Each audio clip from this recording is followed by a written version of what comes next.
Unakuta fundi hajui jinsi ya kukata bonnet ya kichwa. Yaani bonnet ya kichwa na kushinda. Sasa mimi nafundisha hapa. Sawa? Unaona hiki kitambaa hiki. Unakikunja hivi. Sawa? Kunja ya kwanza, alafu njoo kunje ya pili hivi. Sawa? Kinakuwa kama soro. Ukisha kikunja hivi kinakuwa kinaeleweka chenyewe kabisa. Chukua tepu yako hii. Unatakiwa upime urefu wa huku, usipime urefu wa huku kwa sababu ukipima urefu huu hapa ni 16. Ukija ukipima na huku ni 14. Kwa hiyo unatakiwa upime kuanzia kwenye 14 kwenda kwenye 16 kwa sababu huku utapungua. Unachukua tepu unaweka hivi. Sawa? Unaweka hivi na lingana mpaka huku mpaka mwisho hapo. Ukishachukua hivyo, unaweza ukapunguza kidogo ukakata kwa juu kama unataka bonnet yako isitune sana. Sawa? Yaani inakuwa kama solo ya kutoboa. Kama hivi. Sawa?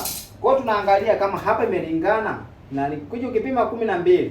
Sasa hapa tunaweza 12 ukija ukinani inatosha. Kama ni 12 hapa. Sasa ukishapima 12 unakuja unakunjua hivi. Inakuwa hivi kama kisinia. Sawa? Ikiwa hivi kama kisinia maana yake unakata rangi nyingine ambayo inakuwa ni hii hapa. Sawa? Utatandika hivi uikate kama hii. Kwa hiyo tutaweka kwa sababu bonnet inakuwaga na rangi mbili, ya ndani na nje zinakuwa ziko tofauti. Kuona hapa nitakata nyingine kama hii. Unagandamiza hivi, unakata la. Kwa hapa nimetoa viwili. Kwa hiyo moja hapa unaenda unashona hivi, unazunguka hivi, unazunguka. Ukishazunguka unakuja unaacha nafasi moja hapa. Kitobo ambacho utakuja ugeuzie ndani na nje.